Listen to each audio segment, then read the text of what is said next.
Mas Jaya," teriak Sinta lirih, suaranya bergetar. Saat itu tiba-tiba saja Sinta merasakan sakit yang teramat sangat di perutnya yang sudah membesar. Rasa nyeri itu datang bergelombang, membuat tubuhnya gemetar. Tidak lama kemudian, dari sela kakinya, darah mulai mengalir. Jaya yang sedang berada di luar kamar langsung bergegas menghampiri istrinya. Wajahnya seketika pucat saat melihat darah yang membasahi kain yang dikenakan Sinta. Panik dan cemas bercampur jadi satu. Dengan tangan gemetar, Jaya segera menyiapkan perlengkapan seadanya, lalu menggendong Sinta keluar rumah. Tanpa banyak pikir, ia langsung membawa istrinya ke bidan terdekat. Waktunya melahirkan telah tiba. Sesampainya di sana, Sinta segera dibawa masuk ke ruang persalinan. Pintu ditutup, Jaya hanya bisa menunggu di luar. Malam itu terasa begitu panjang. Jaya mondar-mandir di depan ruang persalinan, tak henti-hentinya mengusap wajah dan menengadahkan tangan, berdoa dalam diam. Ia berharap istri dan anaknya selamat. Di balik dinding itu, Sinta sedang bertaruh nyawa demi melahirkan buah hati mereka. Beberapa jam kemudian, tangisan bayi terdengar menggema. Suara itu memecah kecemasan Jaya. Dadanya terasa lapang. Ia mengucap syukur berulang kali. Tangisan itu adalah tanda kehidupan, tanda bahwa anaknya telah lahir ke dunia. Tidak lama berselang, bidan keluar dan memanggil Jaya.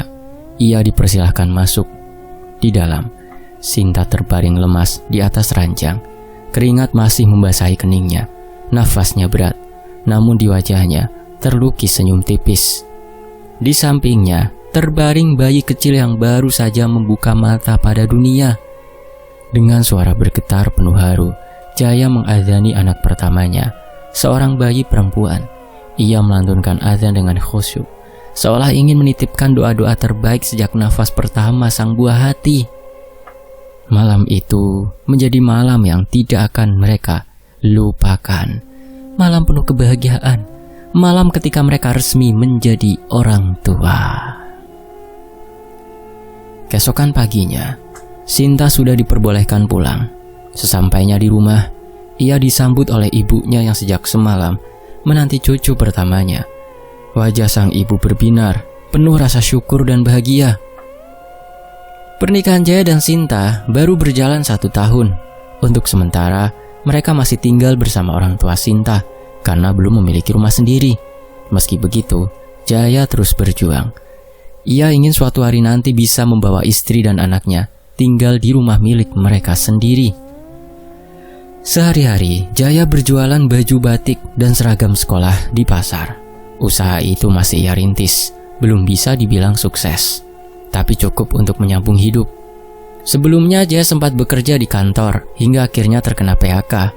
Uang pesangon dan tabungannya itu ia gunakan untuk membuka kios kecil, sekaligus menjadi tumpuan nafkah bagi keluarga kecilnya.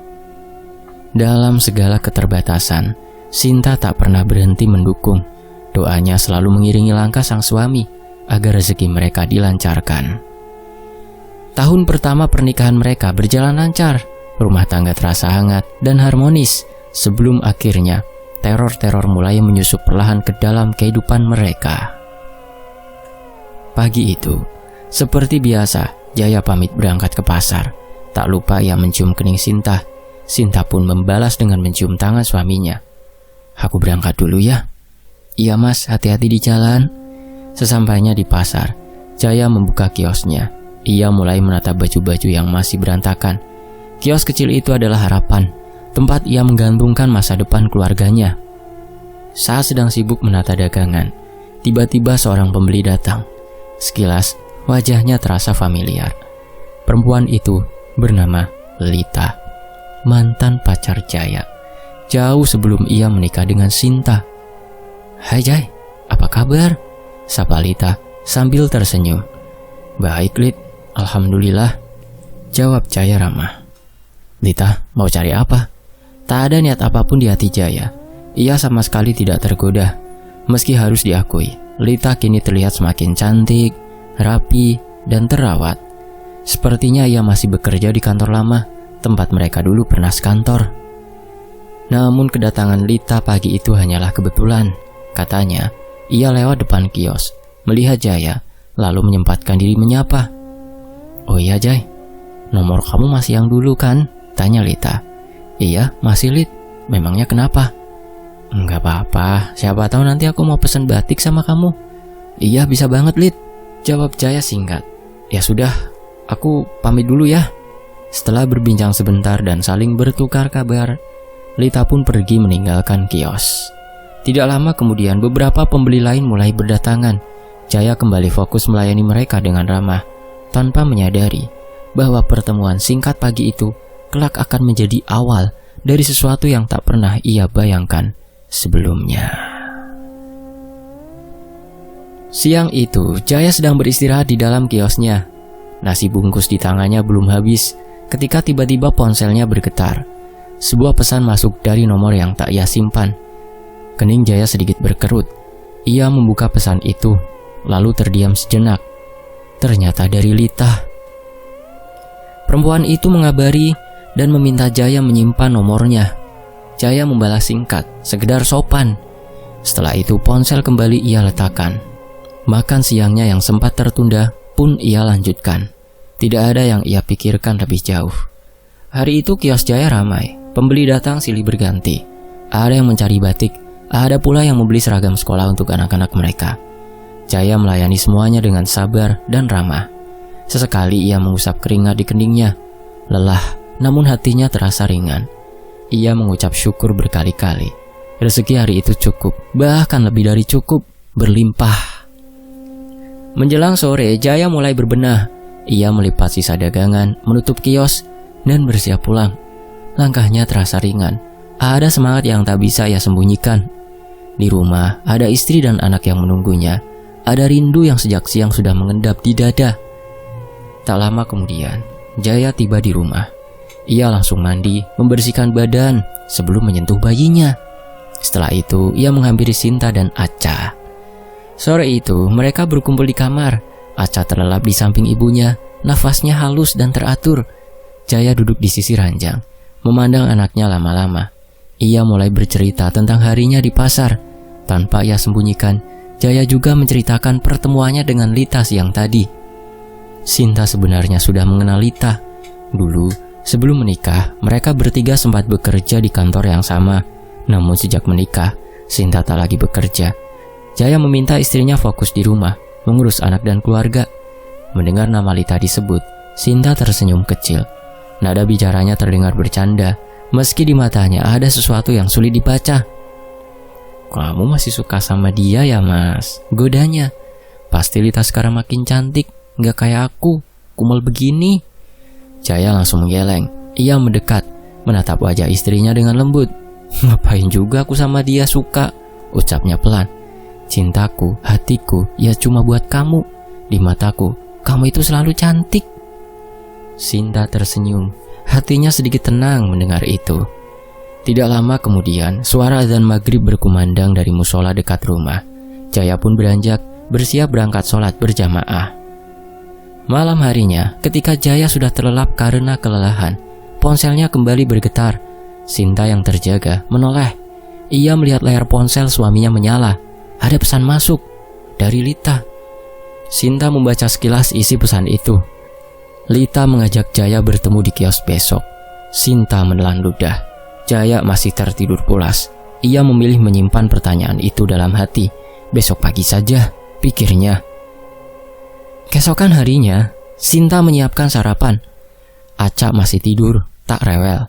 Mereka sarapan bersama dalam suasana yang tampak biasa. Namun, kegelisahan semalam akhirnya keluar juga. "Mas," kata Sinta pelan, "kamu masih komunikasi sama Lita?" Jaya mengangkat wajahnya heran. "Lah, itu kan yang kemarin doang dia SMS, Dek. Kenapa emangnya?" "Iya, memang belum membuka ponselnya sejak semalam. Soalnya semalam aku lihat ada pesan dari Lita.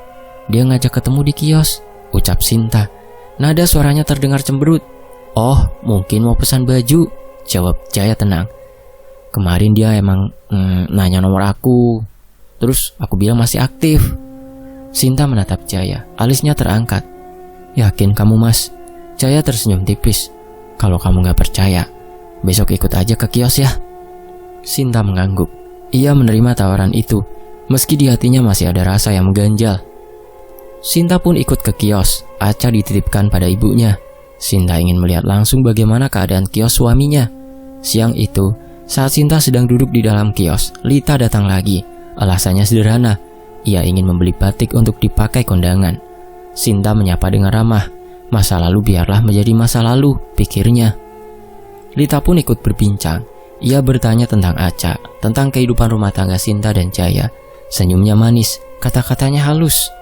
Setelah memilih batik dan membayar, Lita pamit. Namun sesaat sebelum melangkah pergi, tatapannya berubah. Ada sorot mata yang dingin, sinis, dan sulit dijelaskan.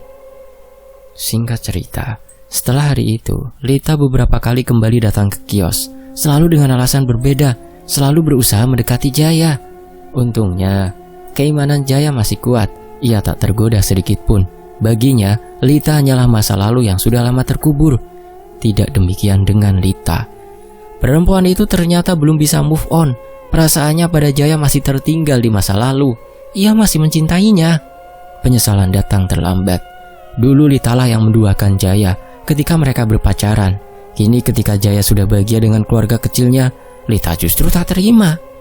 Jaya tampan, bertanggung jawab, dan setia. Semua itu semakin membuat Lita terjebak dalam iri dan dengki.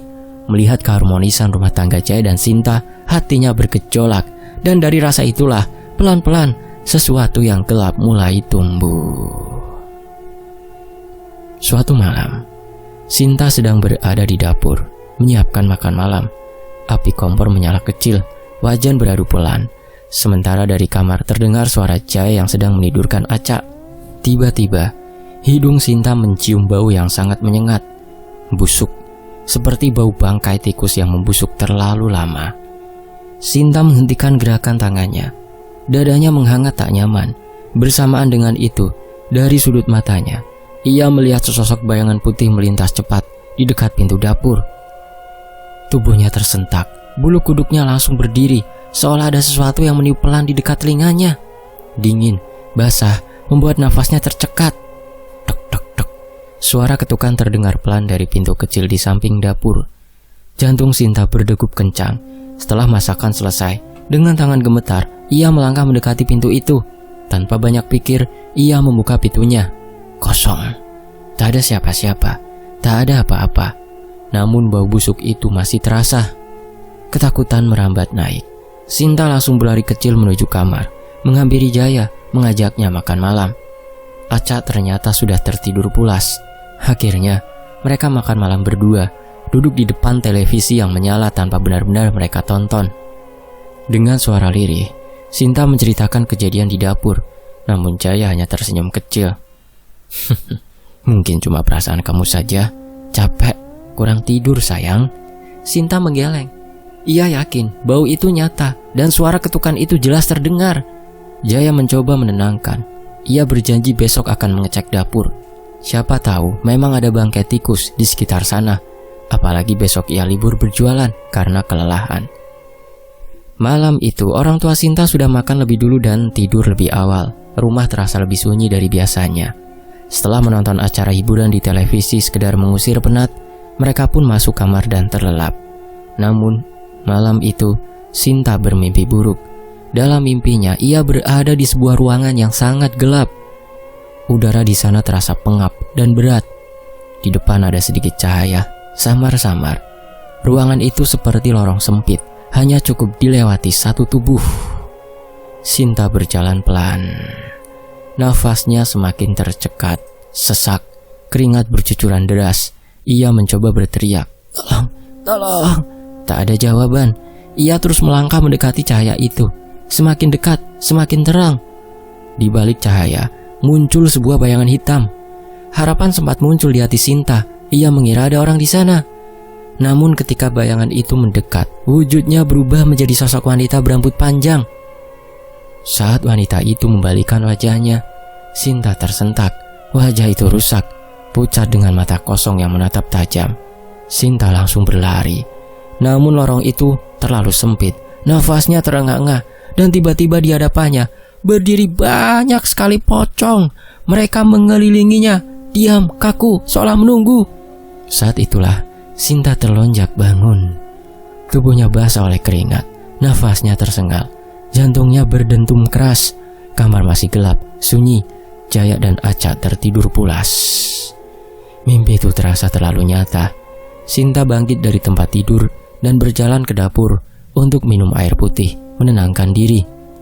Saat meneguk air, pandangannya tak sengaja tertuju pada jendela dapur.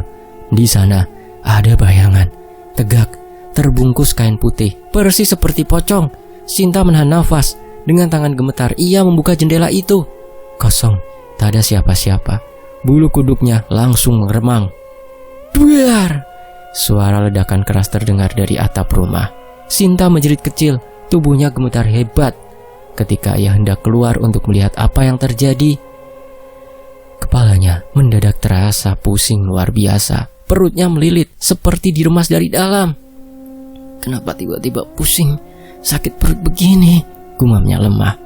Akhirnya Sinta memilih kembali ke kamar. Langkahnya goyah, pandangannya berkunang-kunang, dan di hadapannya ia melihat banyak sekali sosok pocong, puluhan jumlahnya. Mereka berdiri mengelilinginya, sama persis seperti dalam mimpinya tadi. Tubuh Sinta mendadak kaku, tak bisa bergerak, suaranya tercekat di tenggorokan. Pandangan menggelap, dan seketika itu juga Sinta ambruk pingsan di ruang tengah. Keesokan paginya, Ibu Sinta yang bangun lebih dulu dikejutkan oleh pemandangan yang membuat lututnya seketika lemas. Sinta tergeletak di lantai ruang tengah, tak bergerak. Duh Gusti, Sinta! Saat itu waktu masih selepas subuh. Pada subuh, Jaya dan bapaknya Sinta belum pada bangun. Dengan tangan gemetar, Ibu Sinta bergegas menuju kamar dan membangunkan Jaya. Jaya, Jai, cepat bangun. Ini istrimu Sinta pingsan, teriaknya panik. Jaya langsung terlonjak bangun. Rasa kantuknya lenyap seketika. Ia berlari keluar kamar dan melihat istrinya terkapar. Tanpa pikir panjang, Jaya mengangkat tubuh Sinta dan membawanya ke kamar. Ibu Sinta segera mengambil minyak kayu putih. Cairan itu dioleskan ke hidung Sinta. Beberapa saat kemudian, Sinta tersadar. Matanya terbuka perlahan. Wajahnya pucat pasi. Tubuhnya lemas, tidak bertenaga. Di saat yang sama, Aca menangis kencang. Tangisnya tidak berhenti, seolah merasakan sesuatu yang tidak terlihat. Jaya pun menggendong Aca dan membawanya ke depan rumah untuk menenangkan. Sementara itu, Sinta dibantu ibunya, Bu Ana. Begitu Sinta memanggil ibunya, menyiapkan teh hangat agar tubuh Sinta kembali terasa hangat dan tenang. Entah mengapa, pagi itu, Aca terus menangis kejer. Tangisnya tak wajar. Sinta sendiri masih mengeluh pusing hebat dan perutnya terasa melilit. Akhirnya, Jaya memutuskan tak berangkat ke kios hari itu. Ia memilih tinggal di rumah, menjaga anak dan istrinya. Menjelang siang, Jaya membawa Sinta ke dokter. Mereka berboncengan naik motor, sementara Aca dititipkan sebentar pada Bu Ana. Tidak lama kemudian, mereka sampai di tempat parkir dokter. Namun, hasil pemeriksaan justru membuat mereka bingung. Dokter mengatakan tidak ada penyakit apapun. Menurutnya, Sinta hanya kelelahan. Ia diberi vitamin untuk memulihkan stamina. Dengan perasaan campur aduk, mereka pulang ke rumah. Namun belum lama tiba, Sinta kembali meringis kesakitan. Perutnya tiba-tiba melilit hebat. Ia bergegas ke kamar mandi. Dan di sanalah kejadian itu terjadi. Ketika buang air besar, Sinta menjerit sekuat tenaga. Yang keluar bukan kotoran seperti seharusnya, melainkan belatung, banyak sekali, bergerak-gerak, busuk baunya. Teriakan Sinta membuat Jaya berlari ke arah kamar mandi. Ia mengetuk pintu berkali-kali, suaranya panik. Dek, kamu kenapa dek? Kamu gak apa-apa? Tolong buka pintunya dek. Keringat, pintu terbuka. Duh Gusti, ucap Jaya lirih. Di dalam kamar mandi, belatung berserakan, bau busuk menusuk hidung. Jaya refleks menutup hidungnya. Sinta terduduk lemas. Wajahnya pucat, keringat bercucuran. Jaya segera memapah istrinya ke kamar dan membaringkannya. Setelah itu, dengan menahan mual, ia kembali ke kamar mandi untuk membersihkan belatung-belatung itu. Bau busuknya luar biasa, tapi tak ada pilihan lain. Bu Ana yang melihat raut wajah Jaya langsung bertanya, Jaya menceritakan semuanya. Mendengar itu, Bu Ana hanya bisa mengucap istighfar berkali-kali. Siang itu, setelah kejadian mengerikan tersebut, Sinta akhirnya tertidur. Aneh tapi nyata, rasa sakitnya mereda begitu saja. Tidurnya pun nyenyak. Menjelang siang, Bu Ana menyuruh Jaya membeli jamu dari desa sebelah. Katanya, jamu tradisional lebih ampuh untuk mengatasi sakit perut. Jaya berangkat sendirian. Sesampainya di penjual jamu, tanpa disangka, ia kembali bertemu Lita. Ternyata hari itu Lita tidak masuk kerja dan juga sedang membeli jamu. Lita menatap Jaya, lalu bertanya, "Kamu beli jamu buat siapa?" "Buat istriku. Dia sakit perut sama pusing," jawab Jaya singkat. "Oh, emangnya kamu gak jualan?" tanya Lita lagi. "Enggak, aku lagi jagain istri." Mendengar itu, Lita tersenyum kecut, senyum yang sulit diartikan. Tanpa berkata apa-apa lagi, ia pergi lebih dulu. Dan Jaya tak menyadari, sejak saat itu, sesuatu yang gelap mulai bergerak semakin dekat ke keluarganya. Sesampainya di rumah, Sinta ternyata sudah terbangun. Jaya segera memberikan jamu yang baru ia beli. Dengan ragu, Sinta meminumnya. Namun baru beberapa teguk, wajah Sinta mendadak berubah pucat. Dadanya terasa sesak. Ia mual hebat, lalu tiba-tiba muntah. Bukan air, darah. Astagfirullahaladzim. Jaya refleks berseru. Bu Ana yang sedang menggendong Aca langsung menghampiri kamar. "Ada apa, Jay?" "Bu, Sinta muntah darah," jawab Jaya dengan suara gemetar. Bu Ana terdiam sesaat, lalu berkata pelan, "Coba nanti sore dibawa periksa lagi ke dokter lain." Sore itu juga, Jaya membawa Sinta ke klinik di desa sebelah. Mereka harus menunggu cukup lama karena pasien yang mengantri banyak. Ketika giliran mereka tiba, Sinta dan Jaya masuk ke ruang periksa. Dokter mulai memeriksa Sinta. Namun belum lama tiba-tiba Sinta menjerit. Tubuhnya ambruk dan pingsan. Dokter dan Jaya terkejut. Setelah Sinta siuman, Jaya mendengar penjelasan istrinya. Di pojok ruangan periksa, Sinta melihat sosok pocong dengan wajah hancur dan mata melotot, menatapnya tanpa berkedip. Meski begitu, hasil pemeriksaan kembali sama. Menurut dokter, Sinta tidak menderita penyakit apapun. Ia hanya disebut kelelahan hebat, dehidrasi. Dengan perasaan semakin tak menentu, mereka pulang ke rumah. Malam harinya, rasa sakit itu kembali datang. "Mas, sakit mas," rintih Sinta sambil memegangi perutnya. "Kamu kenapa lagi, Dek?" Jaya langsung duduk di sisi ranjang. "Perut aku sakit banget, Mas." Jaya mengambil minyak balur dan mengoleskannya ke perut Sinta. Saat itulah, pandangan Sinta mengarah ke sudut kamar. Di sana ada bayangan hitam. "Mas, itu ada bayangan hitam di sana." Jaya menoleh cepat ke arah yang ditunjuk Sinta. Kosong.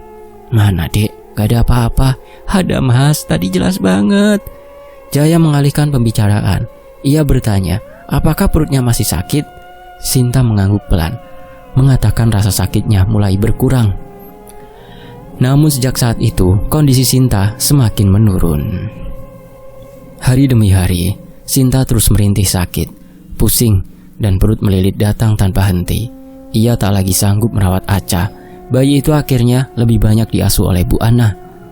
Suatu malam, Jaya tertidur lebih dulu karena kelelahan. Sinta terbangun dengan rasa ingin buang air besar yang tak tertahankan. Ia berjalan pelan menuju kamar mandi. Hujan turun deras malam itu. Saat Sinta berada di dalam kamar mandi, tiba-tiba terdengar suara ketukan di pintu. Duk, duk, duk, duk. Sinta terdiam. Suara itu samar, bercampur dengan gemuruh hujan. Namun bulu kuduknya langsung berdiri. Lalu, di sela suara hujan, terdengar suara serak memanggil namanya. "Sinta." Dan saat itu juga dari tubuhnya keluar sesuatu yang sama seperti sebelumnya. Belatung, banyak sekali. Baunya busuk menyengat. Tubuh Sinta terasa lemas luar biasa. Setelah rasa sakit di perutnya mereda, ia membersihkan diri secepat yang ia bisa, lalu membuka pintu kamar mandi. Di hadapannya berdiri sesosok pocong. Matanya melotot, wajahnya hancur, berlumur darah. Sinta membeku, tak mampu bergerak. Lalu satu persatu, pocong lain bermunculan. Mereka berdiri mengelilinginya, diam, menatap.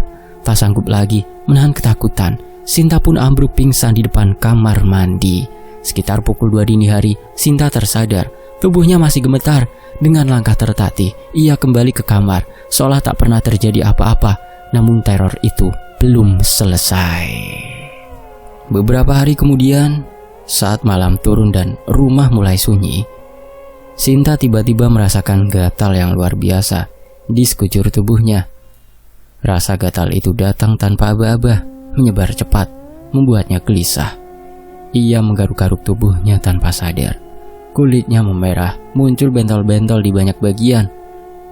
"Kamu kenapa?" tanya Bu Ana cemas. "Entah Bu, tiba-tiba badan aku gatal semua," jawab Sinta lirih. "Tunggu sebentar, Ibu ambilkan salep dulu." Bu Ana segera menuju tempat P3K dan kembali membawa salep. "Ini, cepat oleskan di bagian yang gatal." Sinta segera mengoleskan salep itu, dibantu Bu Ana. Sementara itu, Jaya berada di kamar bersama Aca. Namun rasa gatal itu tak juga reda, justru semakin menjadi. Karena tak tertahankan, Sinta sampai menggaruk tubuhnya dengan sisir.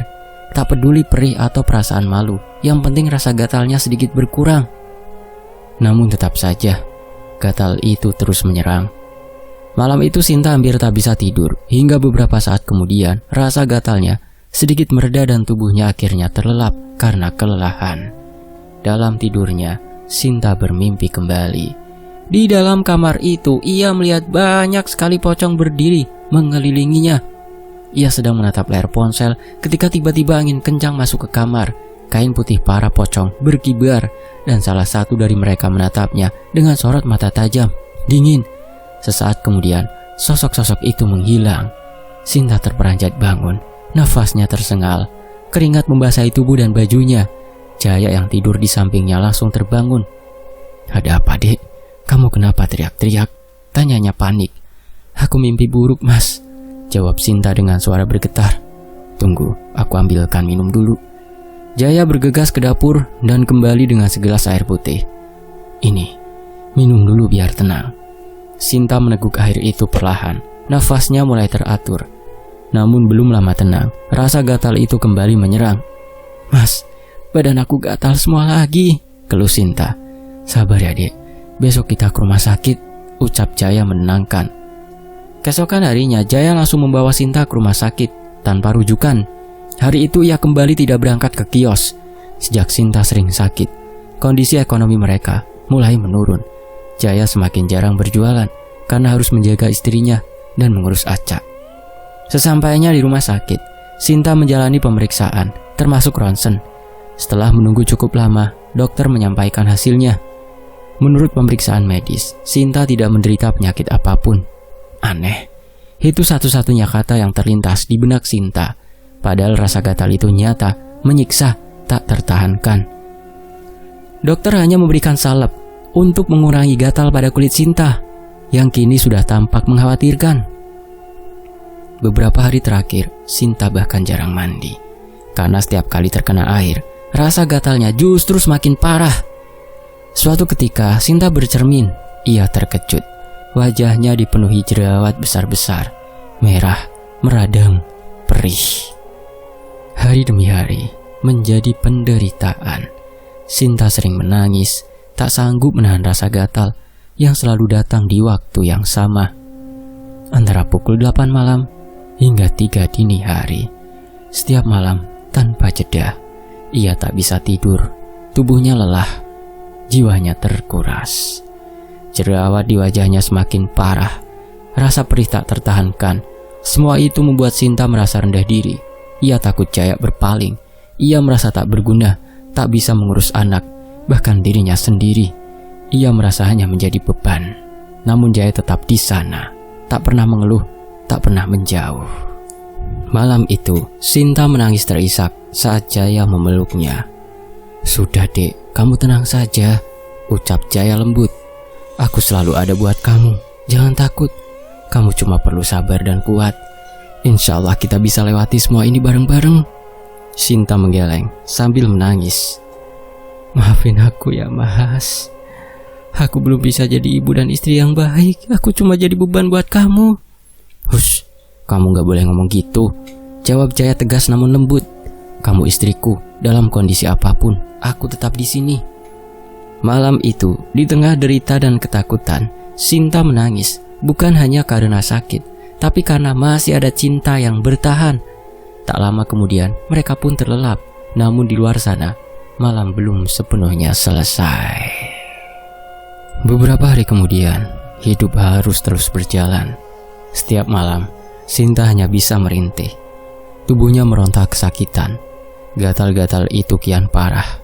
Kulitnya memerah, bernanah, dan menebarkan bau busuk yang menusuk hidung. Tak hanya kulitnya yang tersiksa, kepala Sinta sering berdenyut hebat. Perutnya pun terasa melilit seperti diremas dari dalam. Tepat pukul 8 malam, seperti sudah menjadi kebiasaan yang mengerikan. Rasa gatal itu kembali menyerang sekujur tubuhnya. Perih, panas, dan tak tertahankan. Sinta meringis, air matanya menetes tanpa henti. Jaya selalu berada di sisinya. Meski bau busuk dari tubuh Sinta semakin menyengat, tak sekalipun ia menjauh. Begitu pula Bu Ana. Keluarga itu tetap bertahan, meski hati mereka remuk menyaksikan penderitaan Sinta. Perut Sinta kini tampak semakin membesar, entah apa sebabnya. Tengah malam, Sinta terbangun karena ingin buang air kecil. Dengan tubuh lemah, ia melangkah menuju kamar mandi. Di dalam ruangan sempit itu, tiba-tiba terdengar suara memanggil namanya, serak, lirih, seperti berasal dari tenggorokan yang telah lama membusuk. Sin. Sontak bulu kuduk Sinta berdiri. Jantungnya berdegup liar. Ia mempercepat urusannya, lalu bergegas keluar. Saat melangkah menuju kamar, terdengar suara tapakan kaki mengikuti dari belakang. Namun Sinta tak berani menoleh. Ia terus berjalan, berpura-pura tak mendengar apapun. Ketika akhirnya berbaring kembali di atas kasur, Sinta melihat sekelebat bayangan hitam menyelinap masuk ke kamar. Tubuhnya gemetar. Ia segera menarik selimut hingga menutupi kepala, meski rasa gatal di sekujur tubuhnya kembali menyerang dengan ganas. Di luar, terdengar suara burung gagak bertengger di atap rumah. Suaranya parau, panjang, menambah peka suasana malam. Tak lama kemudian, Sinta mendengar suara wanita menyinden dari arah jendela kamarnya. Alunannya lirih, pilu, namun terasa dingin menusuk tulang.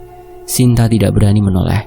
Ia memejamkan mata, berdoa dalam hati, berharap suara itu segera menghilang. Keesokan harinya, tubuh Sinta terasa remuk, pegal, lemas, dan tidak berdaya. Demam tinggi membakar tubuhnya. Sementara rasa nyeri di perutnya semakin menjadi. "Mas, Ibu!" teriaknya lirih namun panik. Bu Ana dan Jaya segera menghampiri. Mereka mendapati Sinta meringis kesakitan di atas kasur. "Kamu kenapa, Sin?" tanya Bu Ana cemas. "Sakit, Bu. Perutku sakit terus, Bu. Gimana ini?" jawab Sinta terputus-putus. Bu Ana menempelkan tangan ke kening Sinta. Panasnya tak wajar. "Ya Allah, panas sekali. Ayo kita ke rumah sakit," ucap Bu Ana dengan suara bergetar. Mereka segera berangkat.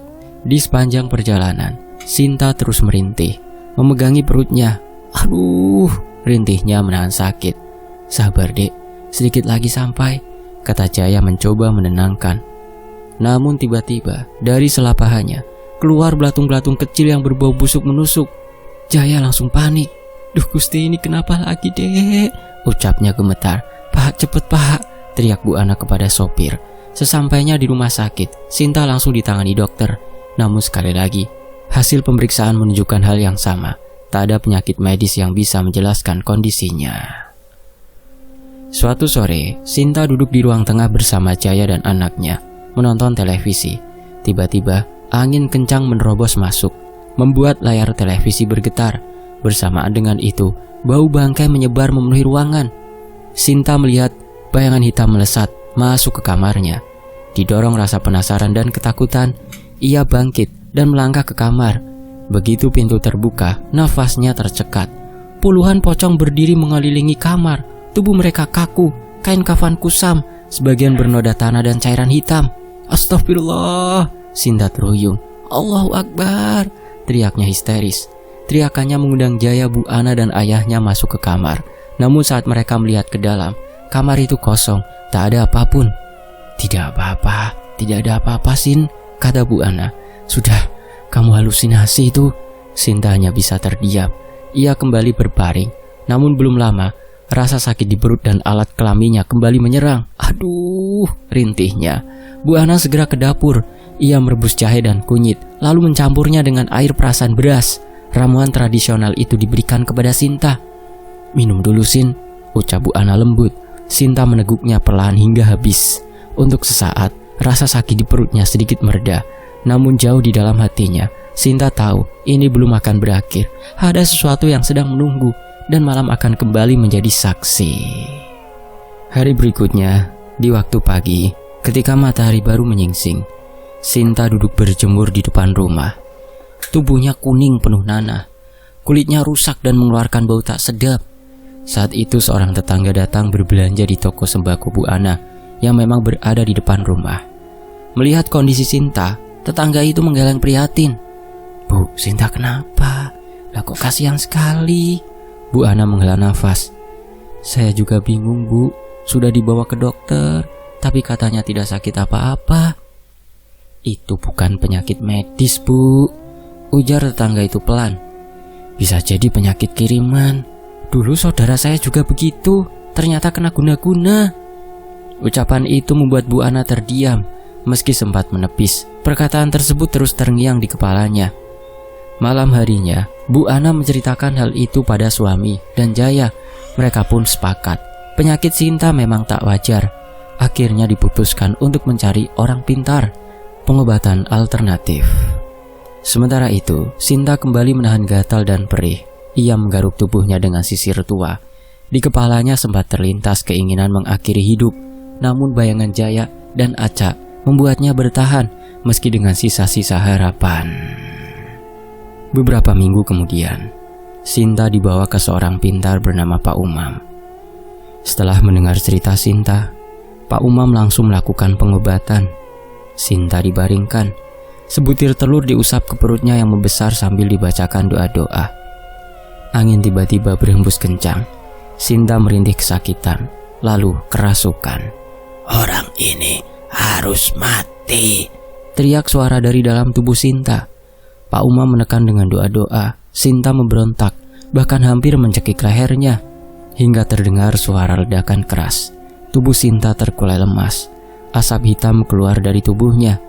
Telur itu dipecahkan ke lantai. Isinya bukan kuning telur, melainkan belatung yang menggeliat, berbau busuk. Perlahan, perut Sinta kempes.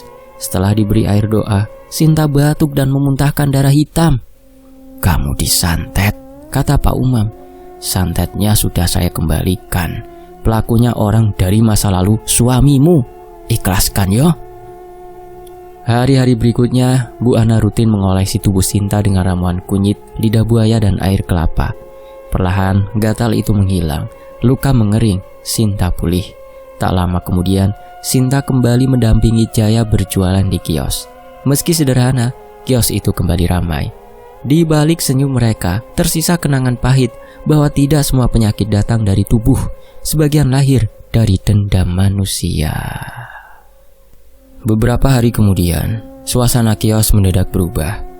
Seorang wanita datang dengan langkah gontai. Wajahnya pucat. Tubuhnya terbungkus pakaian panjang yang menutupi hampir seluruh kulitnya. Ketika ia mendekat, Sinta dan Jaya langsung mengenalinya, Lita. Tubuh Lita dipenuhi bisul merah bernanah. Baunya menyengat. Perutnya pun tampak membesar, buncit, persis seperti yang pernah dialami Sinta. Dengan suara gemetar, Lita berlutut di hadapan mereka. "Jaya, Sinta, maafkan aku. Aku yang mengirim guna-guna itu," ucapnya sambil terisak. "Aku cemburu. Aku tidak terima Jaya menikah denganmu, Sin. Aku masih mencintainya. Tapi sekarang aku sadar, ini balasan dari perbuatanku." Tangis Lita pecah. Tubuhnya menggigil menahan sakit. Sinta dan Jaya saling berpandangan. Tak ada kemarahan tersisa, hanya rasa iba. "Kami sudah memaafkanmu, Lit," kata Sinta pelan. "Semoga kamu segera sembuh. Bertobatlah, jangan ulangi kesalahan ini." Lita mengangguk, menangis lebih keras. "Terima kasih. Cinta kalian terlalu kuat untuk dihancurkan oleh niat jahatku." Setelah berpamitan, Lita pergi dengan langkah tertatih. Sejak itu, rumah tangga Sinta dan Jaya semakin tenang. Aca tumbuh sehat, kios kembali ramai, dan rezeki perlahan mengalir. Jaya bahkan mulai menabung untuk membeli rumah kecil bagi keluarganya. Dari semua kejadian itu, mereka belajar satu hal. Dendam dan iri hati adalah racun yang akan kembali pada pemiliknya. Apa yang ditanam, itulah yang akan dituai. Tamat. Demikianlah sebuah kisah, semoga bisa mengambil hikmah. Tony FS pamit, sampai jumpa di kisah berikutnya. Wassalamualaikum.